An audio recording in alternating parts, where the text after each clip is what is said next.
Hi, I'm Gary Rowett, and you're listening to the world famous Achtung Millwall.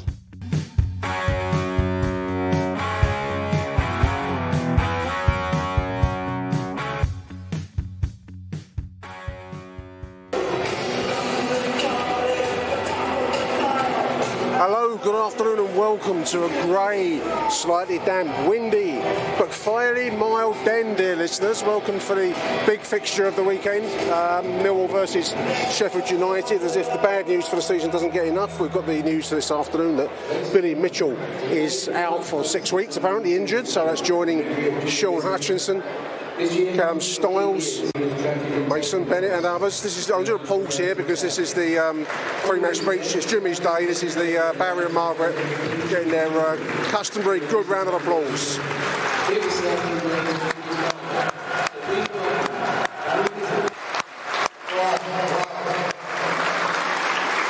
A quick speech from Barry now, listeners.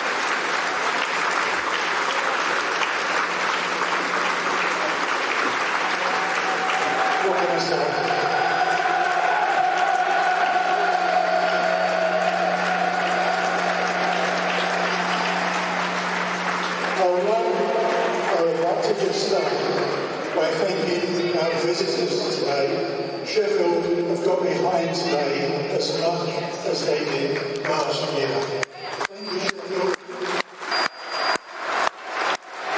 Our work now is trying to make our streets and communities safer for our children, our grandchildren, our nieces and nephews. And Millwall, you've been with us from the very beginning. This is a proper football club. Thank you. God bless each and every one. Fantastic words, as ever, from Barry Mizzen there, listeners. The work the Mizzens have done since the tragedy of the loss of Jimmy is unbelievable. I don't know how I would have reacted in those circumstances. You kind of hope you'd find a similar moral fibre to do what they've done with their lives since, to campaign against knife crime, educate kids, and they go all over the place. They've just mentioned Sheffield there. I've seen, follow them on Twitter, they're everywhere. Sheffield, up and down the country, you name it. Fantastic people, and a wonderful legacy to turn a tragedy into something more hopeful. So yes, back to the more trivial business of football. Billy Mitchell, big news today. Billy Mitchell out injured, unfortunately. So your Lions, as we wait for the entry of the two teams. I've started a little bit earlier than I normally would do for the Mizzen speech, obviously, listeners. In goal, we've got George Long, back line Murray Wallace, Charlie Cresswell, Jake Cooper, Danny Mack. Midfield 2 today, Jules Saville, in comes Jamie Shackleton for the injured Billy Mitchell. The front attacking 3 will be Oliver Burke starting. He's in place, I'm guessing, of Watmore. Ian Fleming, a fixture now in the side. And interestingly, Andreas Vogelsammer on the right side of I'm imagining, because Burke will be a left-sided player. Up front is the tireless, ever-running, Duracell battery-driven Tom Bradshaw. On the bench this afternoon, Bar Bielkowski, George Evans, Scott Malone, Ryan Leonard, who some might have expected to have started this afternoon, Duncan Watmore, I would imagine, being rested, George Honeyman and Romain Esse. Huge fixture, listeners. Second place, Sheffield United rather had the better of us on the 2 occasions we've played them this season. But 2-0 loss up there at Bramwell Lane, we're way back there in August. And of course the home loss in the FA Cup in January. Rather a drab performance from Millwall. Sheffield second place, won 18 games, drawn 7, lost 6. A goal difference of plus 25, listeners. How about that? Millwall in 7th position, 46 points. Goal difference of 6. Sheffield chasing down Burnley at the top of the table, way ahead of everyone else with 69. And the Lions, of course, in amongst the chasing pack, trying to chase down the critical 5th and 6th playoff spots. The size of the injury list is going to not do us any favours on that. I think it was back to the wall stuff from here onwards. Whether we can find enough in the remainder of the squad to get enough to get into the top 6 remains to be seen. It's going to be a big ask, listeners, big ask. speaking ahead of this afternoon's fixture, Gary Rowett slightly played it down as in terms of crucialness. Is that a word? Crucialness. He's speaking to the South London press. Richard Cordy. He says these games are the sorts of challenges you want as a team. These are the sort of matches you want at home. Certainly the sort of games that our fans will get up for. Denny's filling quite nicely, given that it's not far short of a morning kick-off. 12:30 starts, going out on Super Soaraway Sky TV. But he says here you've got to be at your very, very best, and anything less than that, as we saw in that very drab performance up there at Coventry midweek, will find you out. And Sheffield, despite a loss, I think they got beat 3-1, 4-1 midweek. I can't remember the exact score, didn't write it down. So they'll be stinging off the back of that, and they looked a decent side when we saw them before. So it's going to be an interesting contest. Here come the two teams. Through a kind of a triumphal archway dedicated to Sky Bet.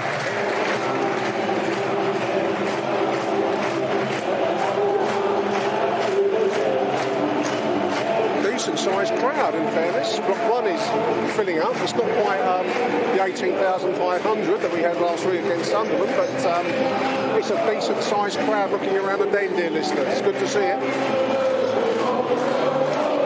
Sheffield United this afternoon wearing white and black with a single red stripe, normally red and white stripes, obviously. It's white shirts, red stripe, single red stripe lines, of course, in their familiar dark blue and white.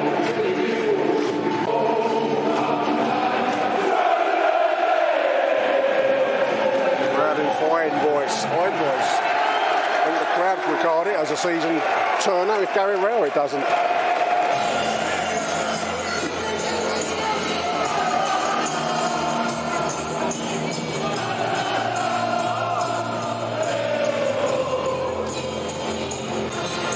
Two teams are lined up. Millwall kicking off, attacking the away end in the first half, in accordance with the dictums of the Archbishop of Canterbury, in accordance with the dictums of the Venerable Bede, wrote in the Anglo-Saxon Chronicle, by Millwall musteth attacketh the away end in the first half. Let it be said. Early balls forward from Millwall. This is Vogelsson putting the ball into the danger area. It falls to Jake Cooper. The goalkeeper gets in the mix there. Looks like Bradshaw's taken a punch to the mush. Goalkeeper's rolling around the floor. Everyone's rolling around the floor. Early opportunity there inside the first 20 seconds. This is Zian Fleming muscling his way through the centre circle. He's trying to find Burt. This finds his way through to Bradshaw. Up the goalkeeper. Opportunity there put through. Right down the middle. Goalkeeper blocked it. Should have done better. Listeners, should have done better. That's a massive chance missed there by Tom Bradshaw. Just my mind froze in the moment as he went down the middle there, listeners. He was through on goal, should have done better. That's a long ball forward to Zian Fleming. He's getting clipped from behind.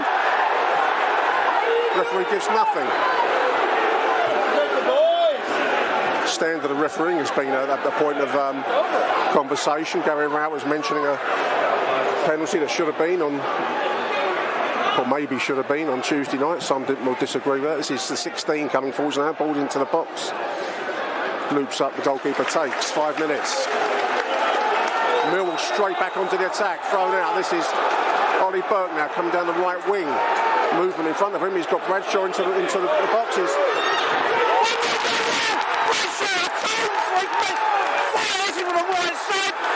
Slide to the east stand lower. 1-0 Millwall, 5 minutes in. Beautiful goal. Fantastic finish. He missed an easier opportunity earlier on and put away a tougher chance.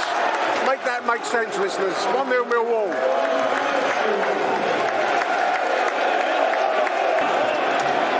Well, enjoy that, all you Sky TV viewers out there. I can't quite see. It's actually quite crowded in block 1. I was going to try and amble over and see the replay. It was a beautiful finish from the right side. So I've not really seen the replay there, listeners. You know better than me how good a finish that was, though, when you see the live coverage, the YouTube reels and all the rest of it on social media. 1-0 Millwall. This is Murray Wallace to hoof it forwards and does some criticism on Tuesday night. I didn't see the game on Tuesday night, listeners. I was actually at the theatre, darlings. Pre-booked from a long while ago. I think the Coventry game was rearranged. Was it not a postponed game at some point? Normally I try and coordinate my theatrical bent with Millwall. But anyway, we've had these tickets. So it's a great play called the Lehman Brothers, if you're interested. But no, so I didn't see this game on Tuesday, but there was some criticism online of using Tom Bradshaw as a target man, with seemingly trying to put the ball over the top for him to run onto, which is far better use of his stature and his talents. And so far, 8 minutes in, come towards 9 minutes, so far so good. Lehman Trilogy, not Lehman Brothers. Well worth it, I'll recommend it incidentally. So we're going to do like a theatrical podcast now, Achtung Theatre. All down the line, Murray's to run onto, he gets clattered, he's going to win a free kick. Best thing he could have done there was get clattered, because he did win a decent free kick there, left side. It's going to be Vogelsammer to take it, listeners. Playing as the left-sided attacking midfielder. Burke on the right so far. Throw free kick on the left. Number 21 to take, Vogelsammer. The big guns have all gone forwards, all the usual suspects. Cresswell and Cooper. In it comes, it's nicely flighted, it's bouncing around, that could have gone anywhere, it's run off for a throw-in on the far side. 10 minutes, coming towards 11. Gary Rowett, talking about refereeing, says he's bored with bad refereeing. Talking about the kind of physical impedance of Jake Cooper and others in the set pieces. Speaking to the South London Press, he says, I'm bored, he says, I'm bored of hearing the same thing, meaning refereeing decisions where players are manhandled, but we don't get a decision. This is Zian Fleming on the break now, he's took a little step there, this is Oliver Burke, great save by the goalkeeper, and a beautiful little pass through there from Zian Fleming, he just delayed it a moment, some might have thought a moment too long, but it was perfect into the path of Oliver Burke, whose shot was on target and punched wide for a corner, right-sided corner by the goalkeeper, who's been under fire since the start of the game, dear listeners. Coming towards 14 minutes. Sheffield boss Paul Heckinbotham was saying to the press that he wanted the Den to be at full capacity. It's not quite at full capacity. It is pretty good crowd. There's only a few seats dotted around the major stands, the Docker stand and the Cold Blow that I can see from my side. A few seats here and there, but it's going to be a decent-sized crowd for a 12:30 start on a Saturday morning. This is a right-sided free kick for Sheffield, just about halfway inside the Mill half. The 16's going to take it. He's curled in. That's headed away by Jake Cooper to Vogelsammer, who should put his size 11 laces through it, and does. Bit of German there for you, listeners. It breaks. This is Ollie Burke now on the right side, and come towards the 16th minute, little 1-2. Danny Mack on the right side. He's got Burke with him over on the right. He's got a nice little floated cross. It's over the top of everybody. It falls to Zian on the left side now. Tries to take and finds a shot block there. This is now Vogelsammer. This is Saville. Zian just runs into trouble there as the ball's passed to him. Sheffield bring away. Romain Esse and Ryan Leonard warming up in front of block one. Getting good applause. It was well spoken of Romain Esse from the overall drab result up there at Coventry on Tuesday. He was one of the few bright spots that I read about. Here we go, free kick. Just on the right side of the centre circle. Murray takes. It's deep. It's towards Jake Cooper. He gets a head to it. Oh, Bradshaw nicked it in front of the goalkeeper. Is offsides. He was physically clattered as he tried to nick the ball in front of the goalkeeper. I thought the referee was pointing to the penalty spot, but no such luck. Gary's going to be bored with that decision as well, but given us offside in the event.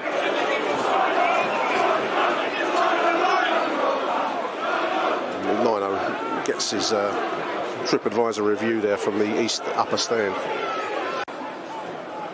What a goal, says Michael Avery. Yes, it was a great goal. Mike Hayden saying the same thing, is onside and a penalty, he says. So again, poor accusations of poor refereeing. Ball breaks in midfield. This Shackleton just had it taken off him. Just a moment as he looked to press forwards there. That's down the left channel. Sheffield being contained so far. Don't like to tempt Lady Football's fates, but so far they've shown nothing going forwards, listeners. They are a dangerous side, though. They've done a job on us twice this season. So I'm not going to, start counting any chickens, but so far so good. ball breaks. This is Zian Fleming now midfield. Loose ball midfield. Zian's running through. He's been pushed slightly left. What do we do? Would he have a go?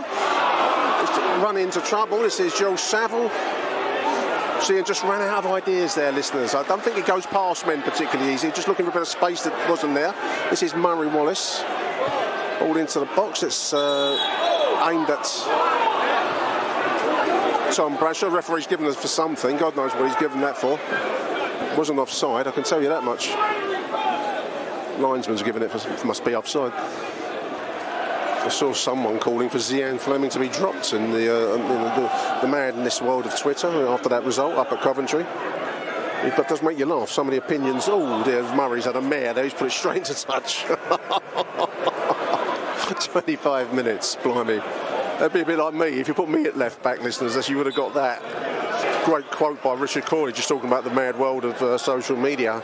So he quoted Rudyard Kipling. So well done. Big shout out to Richard Corley for quoting Rudyard Kipling about if you can keep your head when all around are losing theirs. He said made the point that that's not how social media works. So you're getting some really odd-bod opinions after one poor result up there at the Coventry Building Society Stadium. That was used to be called the Rico. I can't not call it the Rico.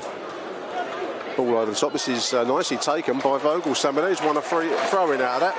Done well there. It was a really difficult take. A looping ball over the top, and he took it well in his stride. Won a throw-in on the left-sided throw. It's going to be a Zian long throw. Taken short. Wow. Don't get that very often. This is Zian now on the left side. Ball into the box. It's clipped over his head by Tom Bradshaw into the belly of the goalkeeper. Nice shot. Strong player, Zian. Strong boy on the ball, but just wrong-footed. I was about to praise him, and then the ball gets away from him. They're giving Sheffield a chance to break forwards now. This is 27 minutes. This is the 8 on the right side of the Mill penalty area. He's gone down with the most flamboyant fall over. The referee should be booking him for that. And that is exactly what the Den is saying to that rather wishy-washy referee so far, listeners. Wishy-washy, not the pantomime character from Aladdin either. It's been a great half of football for Millwall so far. Beautiful ball down the line. This is Danny Mack now on the right side. His crosses into the feet of the first defender, unfortunately. Some good overlaps from Danny Mack this afternoon. Free kick for Sheffield there. Ball cut, pass fired in from the left to the feet of the forward who spun. I think he was knocked from behind there. So it's going to be a free kick for Sheffield. Dangerous situation actually. It's central, probably about 30 yards out.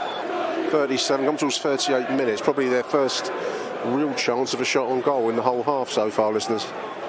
Here we go. A few steps back. It looks like he's going to have a shot. It is a shot. Oh, we've seen them there. The goalkeeper got his hand down to it, couldn't keep it out. I've got to say, looks like poor goalkeeping again. Jules Long, that was their only chance of the half, listeners. That is very, very frustrating. Very, very frustrating indeed. Great little chance there. Got Tom Bradshaw to go. His shirt is being pulled there. The referee doesn't see that. What's the linesman's not seeing it? Gone for a right-sided throw-in the event. Great turn there by Tom Bradshaw. He's looked pretty good this afternoon, listeners. He's clearly having his shirt tugged from behind. The referee doesn't see it though. That's a real sense of frustration around the Den to concede that goal there. There was a lot of good work being done by Millwall in this half, and to concede a dipping free kick, from distance, but it was a looping one. I think the goalkeeper should have done better there. I shan't keep going on about it though, listeners. It's the last I'll speak of it, right? Jim Hackett watching on the telly says poor goalkeeping. He does wish that Cooper wouldn't keep giving away those types of fouls though, so I'd have to see that again, Jim. The free kick being given against the Sheffield right-sided midfielder there. He's not happy with it. Having a few words of all and sundry. Bring back Bart, says Aaron Paul. Bring back Bart. Harry says a free kick from 30 yards to the goalkeeper pushed into the net. I did say I wasn't going to speak of it anymore, didn't I, listeners? 44 minutes on the stadium clock. Left-sided free kick.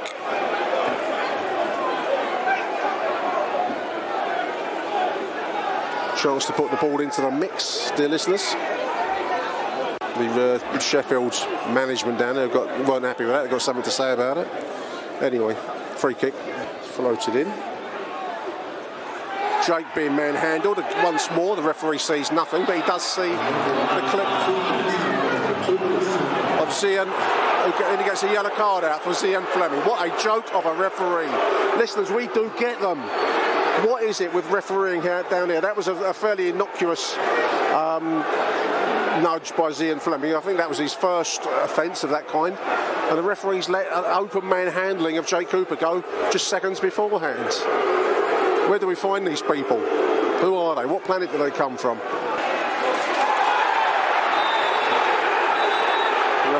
Shackleton gets clipped in the middle there. The referee finally gets a yellow card out for the central defender for Sheffield United. I think he's losing control of the game because, again, that was not.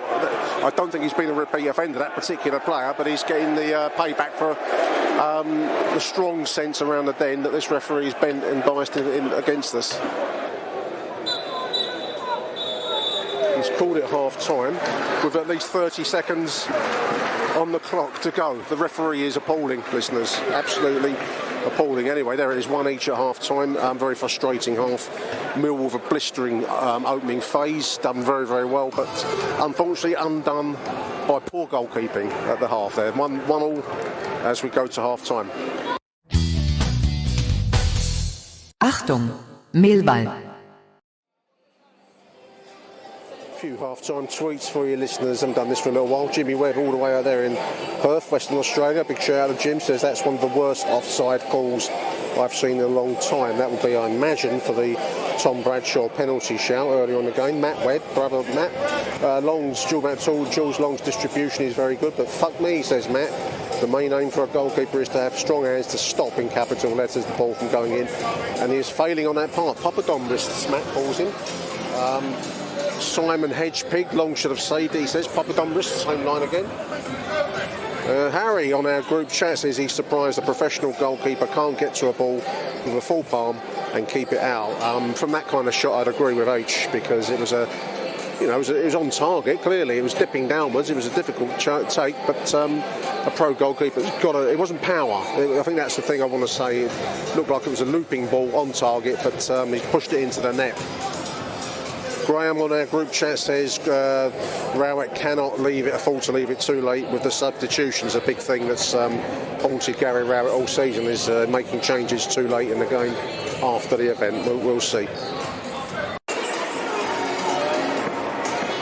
Here come the signs for the second half, listeners. Just a few more half-time tweets. Johnny P says a goal last week against QPR down to Jules Long. Another one today. Don't care if he can hoof a ball to a 5'10" striker. Get Bart back now. I think I've got to agree with his sentiments. Well, there's more online. You will have seen the coverage yourselves, dear listeners. Incidentally, just as Sheffield line up to kick us off in a second, I just want to give a very quick mention, if I may, to the pundit game, the general knowledge game, the board game that we are partnered up with. They're giving a 40% discount if you use the code LIONS at the checkout. They donate a tenner, £10 for every sale made. That donates to the Lions Food Hub. It's a really good game. I can recommend it. I don't know if you've got any birthdays coming up or just having a few chats around for a few beers and you want to pass a Sunday afternoon. It's a great little game. And 40% off. Pretty good. And they put a tenner into the Food Hub. Anyway, the second half is underway, so enough of my sponsored spiel. Listeners, Millwall attacking the cold blow in the second half in accordance with the venerable bead. Thou shalt attack the cold blow lane in thy second half, is what he wrote. I looked it up. The amount of running Tom Bradshaw, he just chased the ball down there, part of the back pass on the right side. He's chased it in now. I mean, the man is he must be exhausted, absolutely exhausted at the end of 90 minutes. Some reasonably, not good news because he's injured, but reasonably good news for Mason Bennett. The damage to his ankle is not as bad as first feared. It appears to be ligament damage. The article on the London News, Richard Corley, says the season is not set to be over for Mason Bennett. Obviously he's going to be out for a while, but he may well have a chance of coming back before the end of the season. So that's That's a lot better than what was first feared when he went down last week against Sunderland. This is Sheffield now coming down the left side. They're in space at 22. That's going to go for a left-sided corner. Blocked by Oliver Burke there. 46 minutes. Comes towards 47 minutes. Left-sided corner. And it's a near post ball. It's flicked over the wide right in the event. 47 minutes. This is Sheffield coming down the right side now. Ball into the middle. That's over the head of Jules Long. They've got possession now on the left side. He doesn't fill me with any faith, Long, I must say. I think we were saying this yesterday with Neil on the Something for the Weekend show. Nice little 1-2. This is Shackleton. Great ball down the line for taken away from Tom Bradshaw. The last there. Nice move, Millwall. 48.5 minutes. Oh, sloppy ball there from Murray. Midfield. Gives the white shirts a chance to come forwards now, listeners. 51 minutes. Both sides will be feeling the pace. It's been a pretty committed game on both sides. Great defending there by Danny Mack. He's been very good today, listeners. Danny Mack, defensively good there. He's been pretty good going forwards. This is Oliver Burke. He gets clattered. Throw-in. The referee gives it as a throw-in. Right side. Some nice little intricate 1-2s in midfield. That was quite nicely done there by Shackleton. This is Jules Long to clear it and does. He's gone backwards, unfortunately, from that intricate bit of sophistication, unfortunately. 52 minutes.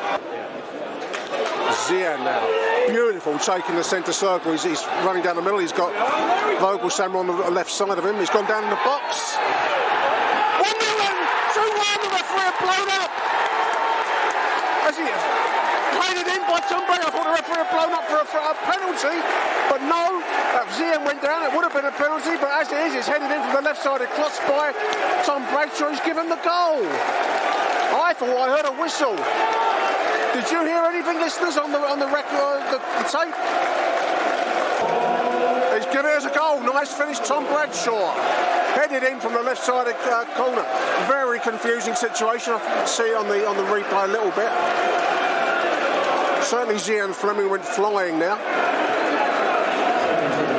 As the ball came in, the left-sided cross from Vogelsammer, he's been effective. Zian's gone down, and it's headed in by Tom Bradshaw into the right-sided corner. Any road. 2-1 Millwall, rightly so, listeners.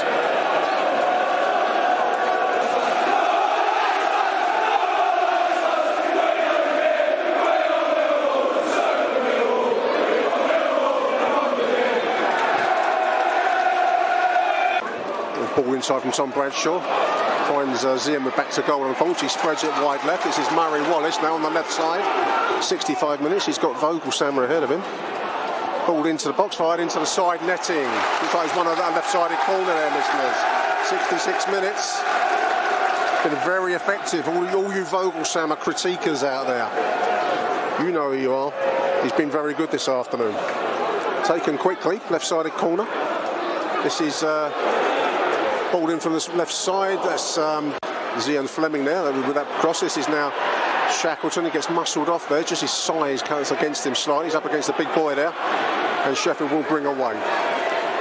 Real tension in the air in here, listeners. Big opportunity. And Sheffield are pressing forwards now. 68 minutes now on the stadium clock. This is what you call the pace and commitment of the English game at this level. You can see why players take a time to adjust to it. Maybe have come in from games from leagues that put more emphasis on skill and technique. I'm thinking of Zian Fleming here, obviously. This has been 100% all afternoon anyway. Here comes the left-sided corner. It's headed downwards. It's bouncing around. Good work by Jules Long there to save that and block it. It's cleared in the end from the melee. Good work, Jules Long. We're quick to damn him, we've got to be quick to praise him. Anyway, Sheffield coming down the right side now. Millwall very much under the coshes. This is the 29 on the right side. He's got into the box, trying to find some targets, and this is Shackleton, nothing in front of him. We're all behind the ball. Lions very much being pinned back here. Crowd urging them to come out. Give us something to aim at. Come towards 70 minutes now. Another ball in from the right. We can't carry on with this kind of last-ditch stand approach, listeners. We need to either change it or press forwards a bit. Substitutions, I think. Linesman's got his flag up. Looks like it's going to be Honeyman. Danny Mack drawing a free kick there. The 13 claiming he got the ball. Danny Mack is learning the dark arts of the game, dear listeners. It's wonderful to see it. Well done, Danny, there. It was Dennis Wise level of falling over, winning a free kick and taking away the danger of Sheffield breaking forwards there. Sheffield playing out from the back. They've been put under a lot of pressure at the back by Millwall. Done very well in that way this afternoon.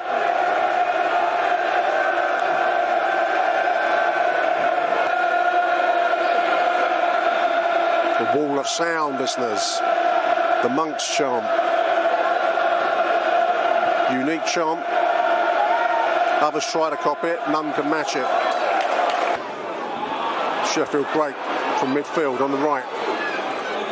Ball's in. That's batted round by for a corner. Done well there. That was a deflected cross in from the right side. And Long got a hand to it. Done very well there. On the balance sheet today, obviously he's been in error for the goal, in my opinion. But he's equally pulled off some really good saves in the second half, Jules Long. So, I don't know, take your pick. In comes the right-sided corner. It's deep, deep, deep. That's headed clear by Jake Cooper. Millwall all behind the ball, though. So he's going to come back with a white shirt. He's bouncing around. 1 each, 2 each. Fired home from close. The ball stuck in the 6-yard box. It fell to the striker who slotted it into the roof of the net. 2-2, 81 minutes. Well, the game's in the balance, listeners, in my opinion. It's still there to be won by either side. There's about 82 minutes on the clock, I believe. It's gone to an advert for Millwall TV at the moment, but I think it's about 82, so 8 minutes of regular time plus whatever time gets added on. Both sides can win it from here, listeners, and both sides will want 3 points. It breaks for Zian Fleming. Puts it out into space for Tom Bradshaw on the left side. 84 minutes, only comes towards 85 minutes. Tom Bradshaw. He's got Zian in space, but he just can't quite find him there.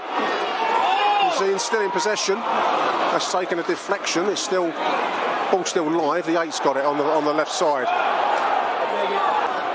All action, listeners. This is now Murray Wallace on the left, trying to feed it through to Saville, but unfortunately the defender got in the way of it. So Sheffield will now break. It's been open stuff, blimey. As the cliche has it, a great advert for Championship football. Here comes Sheffield now on the right side. A dangerous situation. It cuts inside the man on the edge of the penalty. That's well blocked there by Jules Saville. So Jules Long now, free kick inside her own half. Ticking towards 87 minutes. Punts it forwards. It finds its way through to Cresswell. He's got Vogelsammer on the right side now. Ball's into the box.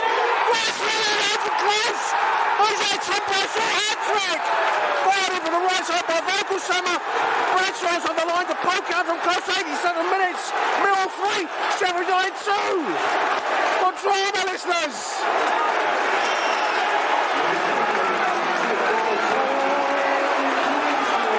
What drama!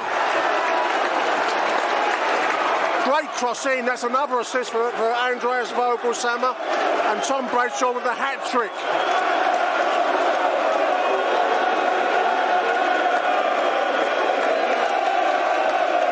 Then erupts.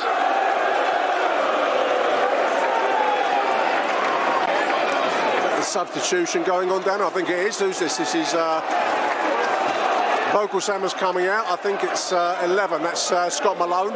Looks like Watmore's going to come in as well. 88 minutes on the stadium clock. Looks like Bradshaw's coming out for Watmore. Watmore coming in for Bradshaw. You know what I mean? It's been a fraught afternoon. Early start. Great performance by Andreas Vogelsammer. Good applause for the man. There is a cauldron, dear listeners, a cauldron. Have a listen to that.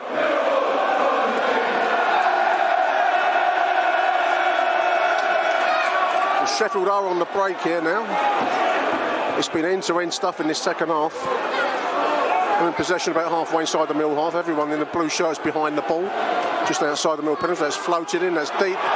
Put behind by a corner by Danny Mack. He needed a shout there. He had no one behind him, but it's going to be a left-sided corner. Now a little bit of eyeballs between Danny Mack and I think it's the 9. Shake hands, the referee said to calm down. That's invariably my experience of relationships, listeners. Really is that the best advice when you're having a row, to say calm down. How about you? Have you ever found it work for you? Anyway, left-sided corner. There's a lot going on in that penalty area. Honeyman's holding the man's claiming he's holding his shirt. It's all oh dear, 3-2. 5 minutes added time. This is a left-sided corner.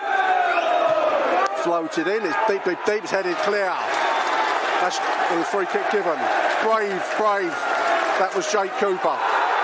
Looks like off the ball into the 28's got involved with who's that gone down? Danny Mack. Crowd baying for a red card. The referee's out of his depth in this, listeners. The place is like as I said, a cauldron of noise. Players lost the plot. The 19's been spoken to. You dirty northern bastards, old school chant.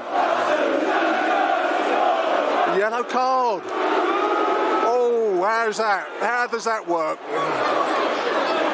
If he's clipped him. Danny Mack's clearly got under the man's skin. Referee way out of his depth in this. I don't know who would be in their depth, in fairness to him. I wouldn't want to be refereeing in this situation, listeners, would you? Long throw. In it comes. As Cresswell gets his head to it, loops up and away. Sheffield still in possession on the left side. Pumped back in. That's headed away. Still on the outskirts of the penalty area. In it comes. 19 now into the Mill penalty area. Blimey, O'Reilly, you couldn't be doing this all the time, listeners. That's going to go for a goal kick. Great shielding work by Danny Mack to see that through. There's 5 minutes. Great work by Danny Mack. There should be a goal kick. There it goes towards Watmore. There's full-time whistle. There's a familiar tune for us. That has been one of the great games of the season. One of the great games I'd contend of Gary Rowett's reign as Millwall manager. Millwall 3, Sheffield United 2. Wonderfully dramatic stuff. Hat-trick for Tom Bradshaw. Stand-out performances, blimey, take your pick. Bradshaw with a hat-trick. Vogelsammer with the assists. Cresswell, Shackleton, Danny Mack. It can't be anyone else other than Tom Bradshaw, but honestly, listeners, even George Long, much maligned for that first goal, pulled off some really good saves in the second half. Take your pick. I'm going to go with Tom Bradshaw because I kind of got to, but I've loved Danny Mack's work this afternoon. Charlie Cresswell, you name it. There we are. We will be back after these messages. Achtung, Millwall. I've wangled my way into the press box thanks to the influence and power of Radio London. Aaron Paul. Great game, mate. 5, mate. Radio 5. This 5 live, mate. What a great game. We're a national. What a game. I'm just wondering, how's your ticker? That's the first question we've got to ask. Couldn't do it every Are week. you visiting the cardiologist Monday? Yeah. Are you gonna be one? You need something tonight, don't you? Seriously, that was lung busting. That was a proper championship battle, wasn't it? Absolutely. What a game, seriously. I might put a bit of whiskey in my Horlicks tonight. And the ever popular Ryan Loftus is here as well. Look at this. Yeah, causing controversy in the group chat by backing George Long to the hilt, and what a second half! That he's dug me out of a hole there by completely backing him with unbelievable saves, kept us in it. Tom Bradshaw, if Tom Bradshaw was on Sky every week, we would have 150 goals in this league. If Zian Fleming could get past the player, he'd be playing in Barcelona or something. Yeah, well, I did see a comment actually at half-time about George Long saying, why can't we have a keeper with Bart's shot stopping and Long's distribution? Who said that? I don't know, some bud on Twitter, but I did think they would not be playing at Millwall if they could. So, absolutely. You know, you got to take the rough with the smooth, but yeah, what an unbelievable. For me, big thing, probably the performance of Gary Rowett's tenure as a Millwall manager. Yeah. Given the circumstance. I thought the first half, obviously, until they drew level, it was really reminiscent of that Huddersfield game last season. Yeah. When the 2-0 where they were in form and we absolutely dominated them. Yeah. And like Sheffield United just couldn't get close. But yeah, I think this changes came at the right time. Yep. And people maybe question them, but they seem to work, moving Vogelsamo to the other side. But I think the main thing is that getting pegged back twice and coming back. We've seen Millwall teams fold all the time. Yeah. We're just not managed to do it. No. To actually come away with 3 points Real is massive. spirit. Great game. Aaron's lovely to see you, mate. Star. Mate, wow, what a game. Come on. Roll on a 3-0 battering against Burnley. Roll on Burnley Tuesday night, mate. Achtung, Millwall.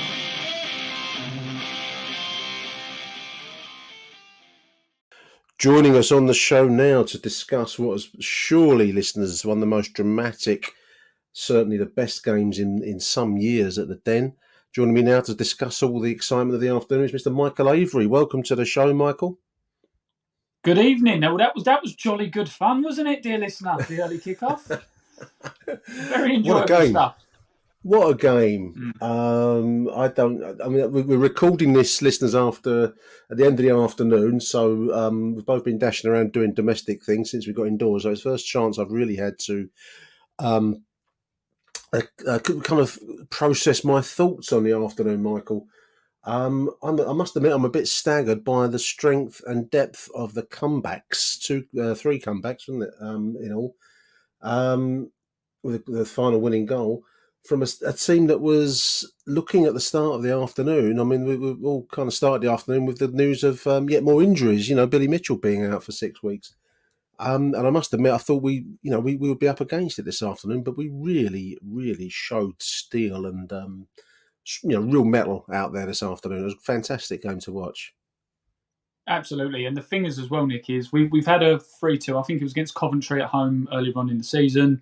We've had games where we've scored a couple. We've had games where we've nicked the odd goal here and there and got the result. But if you as a Millwall fan, not you personally, Nick, obviously, the royal you, if you weren't happy with that game today, you might as well not watch Millwall for the rest of the season, because it was far from perfect at times. There were times, yes, it was a little bit ugly with little bits and pieces, but that was a very enjoyable, uplifting afternoon for me as a Millwall fan. And I'll be brutally honest with you as well. At times with Gary Rowett, I've never been a Rowett out or massive critic, but I've always been a kind of he's got a job done type of aura to him. That kind of manager. He knows how to grind out results. But goodness gracious, I'm going to tempt fate, but I'm actually starting to believe now that we might actually make that top 6, because with Millwall's consistency, and I get it, but if we play like that against a team who absolutely mullered us in the FA Cup at the start of the year and are second in the table, and we absolutely dominate a game like that, after, like you say, after conceding a couple of goals and coming back from that, I will be very surprised which teams will beat us in that top 6 this season. I mean, this has been a week, and one of my notes to myself when I was doing the live stuff earlier on, one of my notes, Michael, was what a week to be a Millwall fan. You've had the full range of Millwall emotions. We've gone from a really, the ecstasy, shall we call it, of winning at Loftus Road last week, pretty good win, to the depths of one of the lower points, really, getting beat in drab circumstances at Coventry on Tuesday night. And now, I mean, I thought if we grind out a point today, I thought that's probably not a bad outcome from one of the second best team in the division. And a team that's taken us to the cleans a couple of times already this campaign. So I must admit, we've had the full range of Millwall emotions in 7 days. It's wearing me out, Michael. I'm feeling quite shattered, to be honest. Yeah, and I'm a bit similar to you. Normally, I'm not the most conservative of Millwall fans, don't get me wrong, but I'm also not one of these who's always up and shouting. And I try to stay a little bit composed. Obviously, for those who know me quite well, I obviously take the kids with me. So you've not got to behave yourself in that way, but you can't go too over the top. But I really felt myself getting drawn into this game, and really felt like with some of the decisions that were given either way. We can question the referee. I don't think it was the best afternoon for refereeing decisions. However, that adds to the drama of the game. that probably adds to the grit and determination of Millwall, because a lot of other teams would have just folded and thought we're not getting anything here, but they didn't. It was just it was a great atmosphere again by the Millwall fans. Yeah. It was nice also to a point. Yeah, I know we can't obviously praise away fans normally, but it was good that Sheffield United fans got involved with the Jimmy Mism bits at the beginning as well. So it was just a good afternoon of football, really well done, and like at one point during the game, everyone does it. Let's not pussyfoot around it. Everyone always goes on the Sky Sports and looks at the league table when we've scored or when we've conceded to see where we are. Yeah, and even at one point, I said, even if the results stay as they are today, and I think we was 2-1. It was either 1-0 or 2-1 up. We were definitely winning. I said Sheffield United are still 7 points clear of third. So that actually shows just how dominant they have been. We know how dominant Burnley and Sheffield United have been this season. But, when you look at it like that, you can not play particularly well, lose away. Yes, away at Millwall, but besides the point. And you're still 7 points clear. It shows how good a side they are. And we absolutely dominated them today. I think George Long, yes, he was at fault for the goal. I know I put a tweet out to say I'd like to see it again. You can say he was at fault for the goal. But again, shoe on the other foot. It was his quick thinking that led to the first goal from Millwall. I'm not sure whether it's because it's been highlighted so much, the difference between Long and Biakowski. But if you watch Long, it's the way he's looking around and he looks to break the ball. Even when he throws the ball out, it's always rolled out to feet in front of the player to build the play up. And that could be something. Yes, his shot stopping is questionable compared to Biakowski. But that's a good string of a bow to have, a goalkeeper who's that quick thinking to actually build up the play, in my opinion. And if not a goal creator, certainly a goal instigator on a couple of occasions. The quickness of thought to put the ball into the channels and the running up front. I mean, Tom Bradshaw, hat-trick hero, obviously. That's the lead story if you want, listeners. But I also want to take my hat off to Tom Bradshaw, the never-ending running of the man. The old advert, the Duracell battery comes to mind, Michael. I mean, the energy brings and the work rate is something else. You can talk about finishing. I mean, there was that opportunity early in the first half when he was 1-on-1 with a goalkeeper and it got saved. Another striker might have finished it. But blimey, he certainly made up for it later on in the game, didn't he? Three goals does its own talking for me. And I made him man of the match, but you really could have gone through a fair number of that side and say, well, they're man of the match as well, because it was a team effort today. And I include George Long, actually, because, you're right. I mean, I called it in real time that was an error by Long to concede that free kick. Difficult free kick. It was on target and looping downwards. It was kind of like a low shot to the right. You probably would have expected a top-level goalkeeper to have got it and kept it out, but it's gone in. But he made one or two saves in the second half, Michael, that really saved our bacon because we were being pinned back at times by Sheffield. They're a good side. They've got some good players. Yeah, I think as well, if one thing that I noticed with Sheffield United, I'm not sure if you noticed this or picked up in your live commentary, Nick, but I can't remember who the player was, but their number 8 a few times halfway through the second half was getting the ball on the edge of the box and he was sort of looking for the pass or he was looking to play the ball through. And there was a few times where I don't follow Sheffield United, so I don't know who this player is or what he's normally like. But even I said at one point to the guys around me, I was a bit like, why are we giving this player so much time? He clearly knows what to do with the ball. Berger Clearly knows how to play the balls. And then and then one of the through balls he played led to a shot, which evidently led to the corner that they scored from. However, it was a quick thinking save from George Long that kept us in it at that time. Yeah, and there was also. And there was also that one-on-one that he saved. There was also the effort just in front of the Coldblow Lane where he read the ball over the top incredibly well, broke out the penalty area and played it long. But I think going back to what you were saying with Tom Bradshaw, we were saying in the stands before the game started that, and I remember you and Neil Fizzler saying it on the show recently about Tom Bradshaw normally playing alongside a taller player or the big man, small man thing that Millwall tend to historically do. But I think today even though yes, there were still a lot of balls played up long to him, and he had to bring down etc. But some of the balls played today really played to his strengths. Because if you think about it, with Bradshaw, if I've forgot any shots, then come at me on social media. But apart from that 1-on-1 he missed earlier on and the 3 goals, he didn't really have that many other shots. So that's like a 75% strike rate. You know, I mean, I know this is one game and you don't get too carried away, but it just goes to show if you put that ball in the penalty area to Tom Bradshaw, 3 out of 4 times he finds the back of the net. And it was an incredible performance from him today. And his work rate's good. I mean, if you even as well, it's the little niggly stuff as well that he does. If you look at the goalkeeper 2 minutes into the game, he's straight into the goalkeeper. And it weren't a foul, but they've gone into each other. That set the tempo for that whole first half. And it's just those little bits there, those little mind games that straight away, I mean, when the keeper went down and then the keeper come out again and clipped Bradshaw and everyone's saying, was it offside? Was it a penalty? Was it what it was? I said, that keeper has been in the absolute wars already. We're only halfway through the first half. And that was all Tom Bradshaw. Constant pressure. It was a fantastic performance from Bradshaw. I think the 3 goals just maybe tips it for me. But for me, it was either Bradshaw or Shackleton, man of the match. Shackleton. I mean, I was just going to say. I mean, we can go through the side. I just want to finish praising Tom Bradshaw because work rate we've mentioned many times.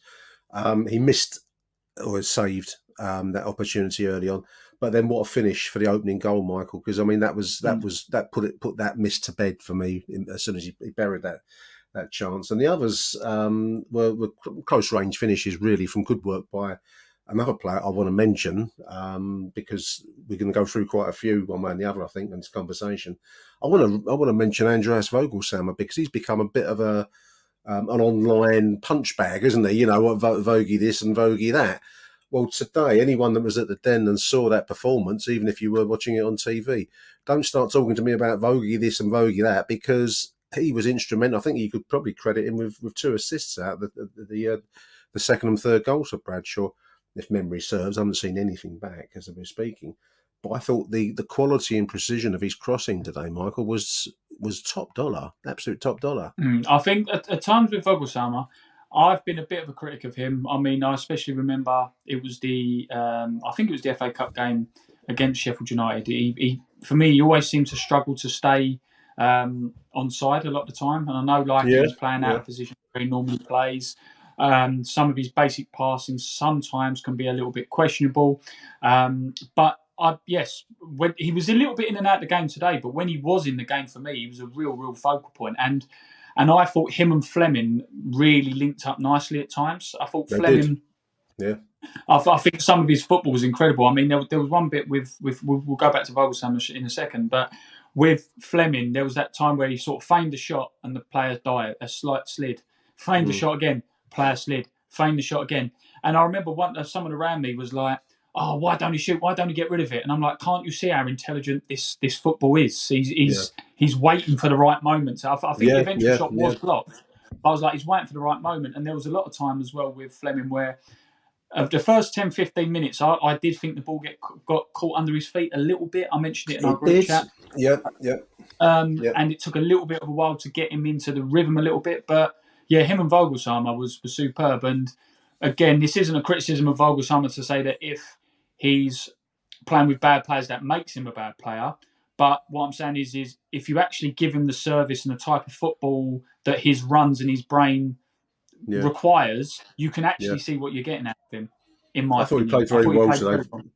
Vogelsammer, you're right about Fleming. I think we have such high expectations of Zian, and you know if he's not quite on it, then everyone's suddenly people calling him to be dropped in a week. Well, you know, it's madness. But when you see these little moments, I mean, there was a pass he made. I think it was in the second half. I think he put Burke through on the right side of as he was coming down the middle, and he just delayed the pass. I think what you're just talking about there, actually, as I think about it.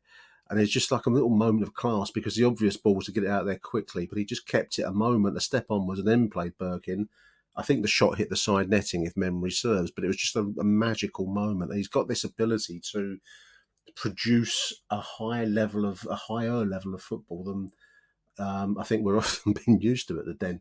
I really have got a lot of time for Zian. I also want to mention Ollie Burke because he's a player that wasn't exactly trumpets and flags weren't waving when he came back to us this second time. I thought he looked really dangerous this afternoon, very quick and very powerful. Really enjoyed seeing his game this afternoon. Did he have a point to prove against an old team? Possibly. Maybe. Could it have been Maybe. that? You don't know. But again, let's not be too critical and too judgmental from me. Yeah, he had a good game. He's a very. I remember when we first signed him. I remember saying to you guys, and I remember saying to people I know that it's not one of those signings that makes you really think we're going to do something now. You know, it's a very steady signing. He's good. He's good at running with the ball. But my thing was always, what does he do with it? You know, a lot of people saying last season and seasons before when we've had him, when Jeb Wallace was there, you know, Wallace down the right, Burke down the left, how dangerous would that be? I'm like, but apart from the pace, I can't really see what Burke's got that Wallace has got with that end product.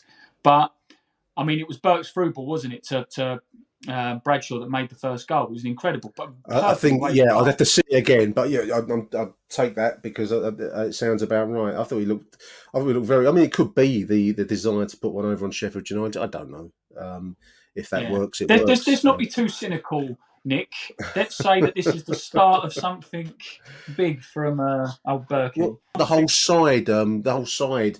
You could go through it all and call them men of the match. I mean, Shackleton you've mentioned already, Michael. Saville, I thought did well, and the whole back line. I want to pick out Danny Mack because I thought he got forward very, very well today as well. Some overlapping runs, really put the cat amongst the pigeons at times, in especially in the second half as we pressed back, having been pegged back by that, the equaliser and then the second equaliser in the second half. Many a team would have folded there, but we kept at it, and across the side, it was just a wonderful example of team spirit. I think that's what really stood out for me this afternoon, the team spirit. Yeah, and the thing is as well, Nick, and I know we're Millwall fans, so we say it as a laugh, we say it as a joke, and sort of a little slight bit of an irony, but with a genuine, sort of football, are we going to get promoted head on? We've got to take this momentum into the next game. You know, we've beaten the second best team in the division. We're on an absolute high. 15,500 in the Den today, so great attendance. It looked a good crowd for a 12:30, not far short of a morning kickoff. 12:30 start. That was a decent crowd. Let's be honest as well. Again, without trying to be too judgmental, a lot of people would have stayed at home and watched it on telly because it's on the box. Yeah. So, and again, that's not knocking anyone because people have got their own personal circumstances, especially when it's an early kickoff.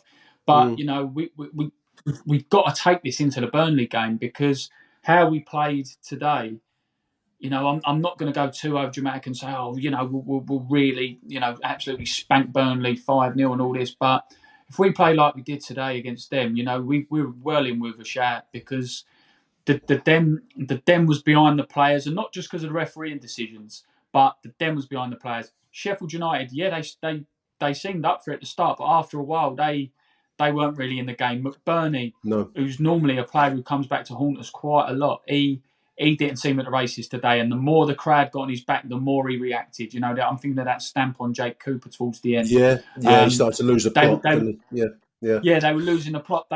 Some of the tackles that were flying in front of the Docker stand, arms were being flown up and the cards were going up. And you could say the referee was card happy, but some of those fouls towards the end were worthy of yellow cards. And that's what this game was today, without trying to sound too dramatic and over the top and waxing too lyrical. It was a real good blood and thunder Millwall game today, and we've got to take that to Tuesday. It's proper Den performance, and I actually think, we've said it before with referees. I thought the referee was at times was a little bit out of his depth today, Michael. That could be an unfair thing to say, but I think the environment that the Den creates is a very intense, very claustrophobic atmosphere where to think straight when you're the man in the middle must be very, very difficult.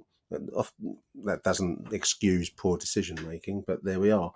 But I thought it just got a little bit away. I think actually it's what led to Sheffield United losing their focus rather, because it sucks you in, doesn't it? I mean, as a spectator to it, you can feel the power of the Den crowd. It's a massive, massive advantage going into these next, 31 we've played, so 15 games to the end of the season. That's a massive advantage to be taking forwards, because we do feel like we've got some momentum going to Tuesday night, the game that you mentioned already. It does feel like there's the Rowett Express. I'm going to have to get out the old sound effect of that steam train starting up again. I do feel the Rowett Express is rolling. I mean, and the thing is as well, Nick, is you mentioned it earlier on, right at the start, when you said about the depth, you think that, Creswell blew a little bit hot and cold at the start of the season, but he's really starting to show some real mature performances for me.